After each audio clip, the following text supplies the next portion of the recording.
આ બાજુ પટ મારેલો છે અને આ બાજુ પટ મારેલો નથી. બે એક જ દિવસે વાવેલી છે. હવે આમાં ખાલા બુરવા નથી પડ્યા અને આમાં ખાલા બુરવા પડ્યા હતા. 1 થી 2 દિવસ આ તમને વહેલું દેખાણું હતું અને એ તો આપણે નરી આંખે દેખાય છે કે આનો ગ્રોથ જોવો અને આ બાજુનો ગ્રોથ જોવો. નમસ્કાર મિત્રો, હું ઘનશ્યામ ડોલરિયા અક્ષર ફાર્માટ્રેક વતી આપનું હાર્દિક સ્વાગત કરું છું. આજે આપણે જસદણ તાલુકાના ઓરી ગામે આવ્યા છીએ. આજે આપણે જે વાત કરવાની છે, મગફળીની અંદર બ્લેક અમૃતનો પટ માર્યો હતો, તો એના માટે શું આપણે પરિણામ આવ્યા એના માટેની વાત કરવી હતી. આ જે ખેતર છે એ મગફળીનો સેમ જ વેરાયટી, સેમ જ વસ્તુ. આ બાજુ પટ મારેલ નથી, સેમ દિવસે વાવેતર કરેલ છે અને આ બાજુ પટ મારેલ છે. તો એ વચ્ચેનો જે ડિફરન્સ છે એ બતાવવાનો છે.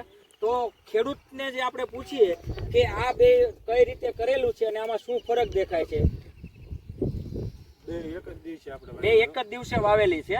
હવે આ બાજુ છે એમાં પટ મારેલો છે. કેનો પટ મારેલો છે? બ્લેક અમૃતનો. અને એક જ દિવસે વાવેલી છે. તો આની જે હાઈટ છે, આની હાઈટ એ અત્યારે આપણે જોઈ શકાય છે. આખું ખેતર એ દેખાય છે. અહીંથી આ જે ભાગ પડે છે, આ બાજુ પટ મારેલો છે અને આ બાજુ પટ મારેલો નથી. આ તમે જોઈ શકો છો, આ બાજુ પટ મારેલો છે બ્લેક અમૃતનો, અક્ષર ફાર્માટેકના બ્લેક અમૃતનો. એક મણે કેટલો પટ રાખ્યો હતો આપણે? મણે 100 ml નો તમે પટ રાખેલો. આ બાજુ જે દેખાય છે અત્યારે હાલ વિડીયોમાં, એમાં અક્ષર ફાર્માટેકના બ્લેક અમૃતનો પટ મારેલો છે.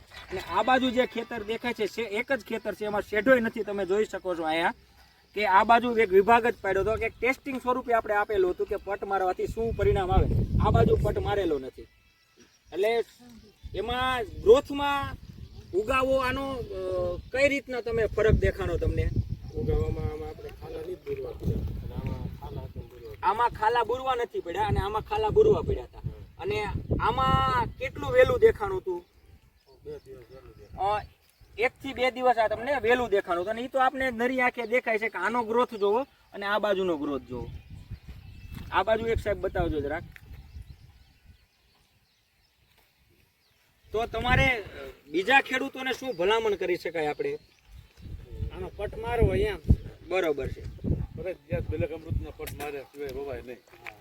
નેક્સ્ટ આવતા વર્ષમાં એટલે કે 26-27 નું વર્ષ જે આવશે, હાલ આપણે 25-26 નું વર્ષ ચાલી રહ્યું છે, એમાં તો આપણે જે કરવાનું હતું એ થઈ ગયું. પણ નવા વર્ષમાં ખેડૂતોની ભલામણ થઈ શકે કે પટ તમે જો જે કોઈ રેગ્યુલર પટ મારતા હોય એ તો મારવાનું, એની સાથે સાથે બ્લેક અમૃત 1 મણ દાણાએ 100 ml નો પટ મારવાથી આવો ફરક આપણે જોઈ શકીએ છીએ. આ ખેતર પટ મારેલું છે બ્લેક અમૃતનો અને આ બાજુ પટ મારેલો નથી. વચ્ચે શેઢોય નથી. નતર એમ થાય કે બે ખેતર અલગ અલગ હશે.